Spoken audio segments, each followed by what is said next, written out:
우리는 누구나 한 번쯤 누군가의 아픔을 대신 짊어지려 했던 적이 있습니다.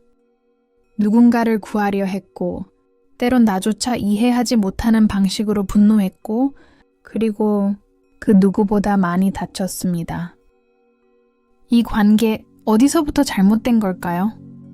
당신은 피해자였습니까? 아니면 구조자였습니까? 혹은 가해자였다고 느낀 적도 있나요?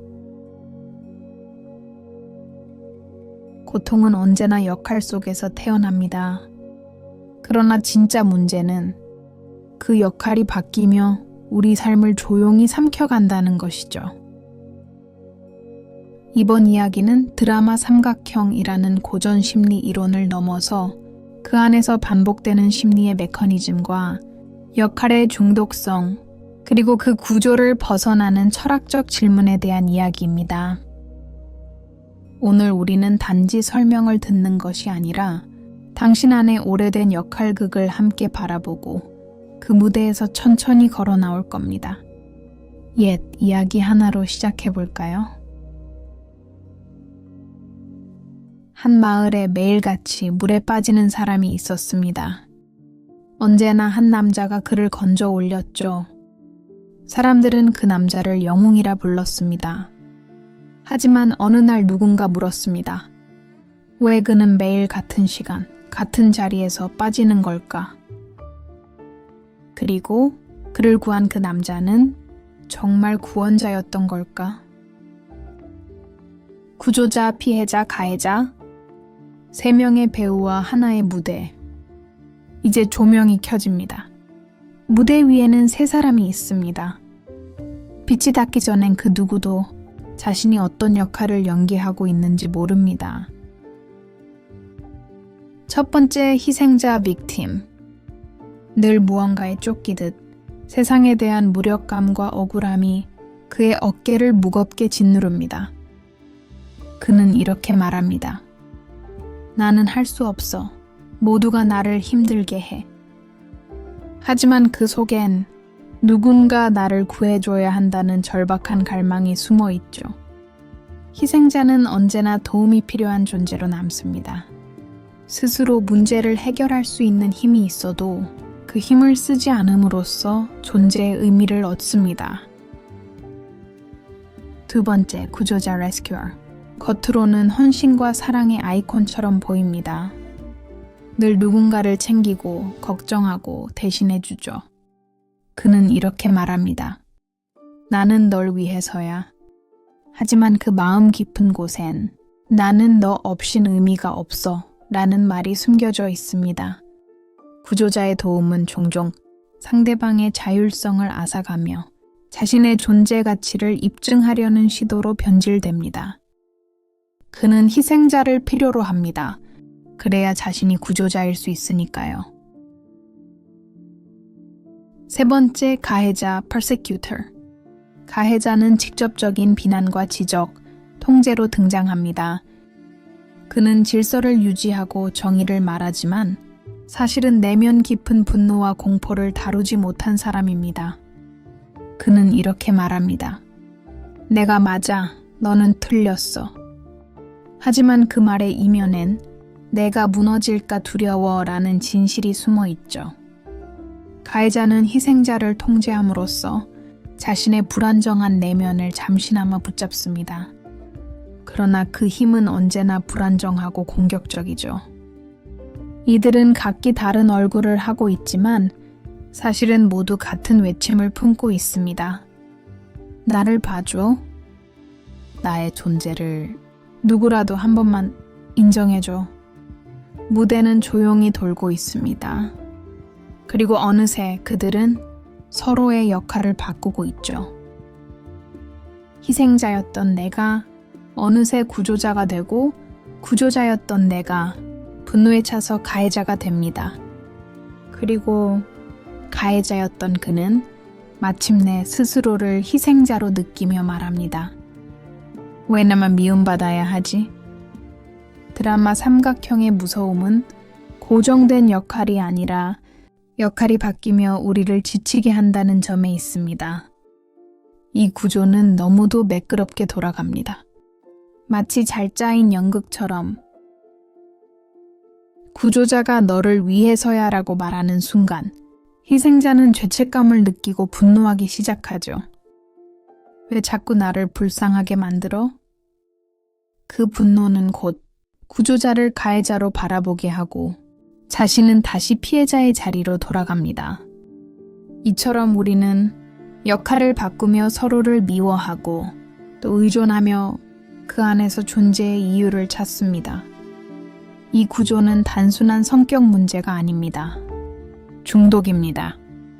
정확히 말하자면 감정의 중독입니다. 갈등이 일어날 때마다 우리는 감정에 강한 자극을 받습니다. 분노, 연민, 죄책감, 우월감. 이 모든 감정은 우리 뇌에 이미 있는 존재감을 일으킵니다.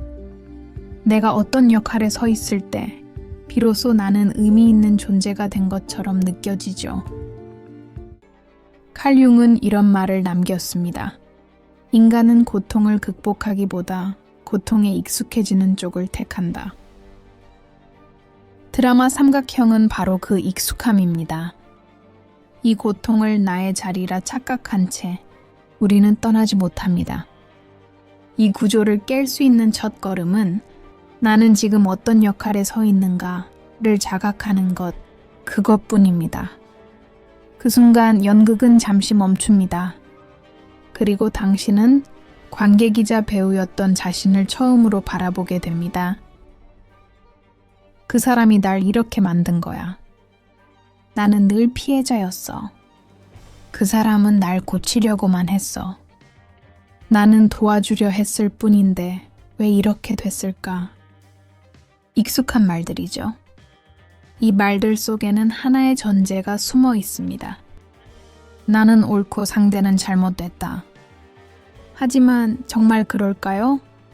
우리가 관계 안에서 느끼는 고통의 대부분은 사실 그 사람 자체보다 내가 그 사람을 바라보는 방식에서 생겨납니다. 그가 나를 무시했다고 느꼈던 그 순간, 정말로 무시한 걸까요? 아니면 내가 과거의 어떤 상처를 그의 말투에 투사한 것일까요? 심리학자들은 말합니다. 인간은 타인을 있는 그대로 보는 것이 아니라 자신의 상처로 필터링하여 본다고요. 예를 들어 어릴 적 부모에게 무시당한 기억이 있는 사람은 조금만 건조한 말투에도 나는 사랑받지 못한다는 감정이 솟구칩니다. 그 감정은 곧 사실처럼 느껴지고 상대는 가해자의 역할로 낙인 찍히죠. 하지만 그건 사실이 아니라 해석입니다. 드라마 삼각형 안에서는 이런 해석이 너무도 쉽게 굳어집니다. 왜냐하면 역할에 따라 상대를 규정해야만 우리는 우리의 자리를 유지할 수 있기 때문이죠. 나는 피해자야. 그러면 누군가는 반드시 가해자가 되어야 합니다. 나는 구조자야. 그러면 누군가는 반드시 무력한 희생자가 되어야 하죠. 그런데 만약 우리가 이 삼각형에서 빠져나와 상대를 다시 볼 수 있다면 어떨까요? 그는 나를 무너뜨리려 한 사람이 아니라 자기 상처를 지키려 했던 사람일 수도 있습니다. 그는 나를 무시한 것이 아니라 자신의 감정을 말할 줄 몰랐던 것일 수도 있습니다. 그는 나를 떠난 것이 아니라 스스로에게조차 솔직하지 못한 사람이었을 수도 있습니다. 그렇게 우리는 점점 깨닫게 됩니다. 진짜 나를 무너뜨린 건 그 사람이 아니라 내가 그에게 부여한 의미였다는 걸. 관계는 진실을 공유하는 것이 아니라 투사된 감정을 교환하며 만들어진 무대입니다. 그래서 우리는 종종 누군가를 사랑하면서도 한 번도 그 사람을 있는 그대로 본 적이 없습니다. 이 자각은 아픔과 동시에 깊은 자유를 줍니다. 누구도 내 삶을 망가뜨릴 수 없다는 자유, 그리고 나 또한 누군가의 삶을 책임지지 않아도 된다는 평온. 삼각형은 어느 날 갑자기 무너지지 않습니다. 그 구조는 당신 안에 오랜 시간 뿌리내린 삶의 방식이니까요.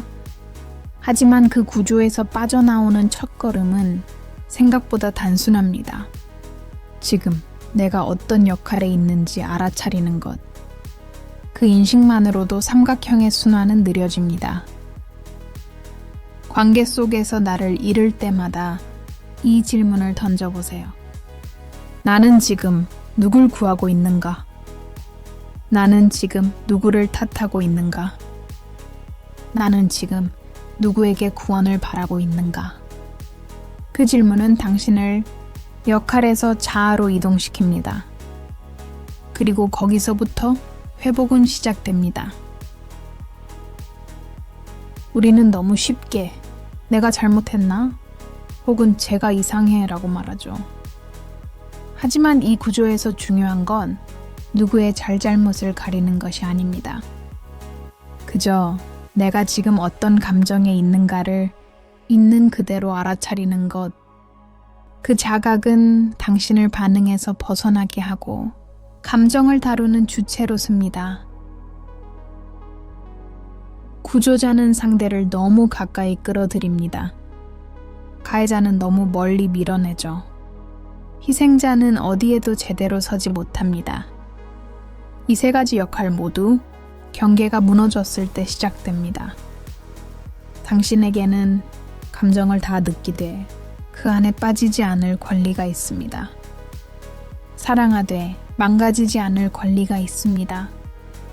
도와주되 무너지지 않을 자리가 있습니다. 관계는 타인과 연결되기 위한 것 같지만 사실은 나를 잃지 않기 위한 연습입니다. 그러니 관계 속에서 내가 누구인지가 흐릿해질 때마다 이 문장을 속으로 되뇌어 보세요. 지금 나는 나인가? 그리고 기억하세요. 당신은 누군가를 구하지 않아도 괜찮습니다. 누구에게도 증명하지 않아도 괜찮습니다. 어떤 관계도 당신의 본질을 대신할 수 없습니다. 진짜 회복은 어떤 역할도 필요 없는 당신의 자리로 돌아오는 것입니다. 우리는 늘 삼각형 안에서 관계를 이해하려 했습니다. 누가 피해자이고, 누가 가해자이며, 누가 구원자인지를 나누며 그렇게 역할로 구분된 그 구조 속에서 진짜 마음은 제대로 말해지지 못했습니다. 하지만 관계는 그 어떤 역할도 필요 없는 원의 공간일지도 모릅니다. 동그라미 안에는 중심이 없습니다. 누구도 위에 있지 않고 누구도 아래에 있지 않습니다. 누구도 구하지 않고 누구도 끌어내리지 않으며 그저 함께 존재하는 것. 누군가를 이해하려 애쓰기보다 그 곁에 가만히 머물러 주는 것. 고치려 들기보다 있는 그대로 바라봐 주는 것. 그게 관계의 본질이라면 우리의 많은 상처는 조금씩 사라질 수 있을 겁니다. 당신은 이제 알고 있습니다.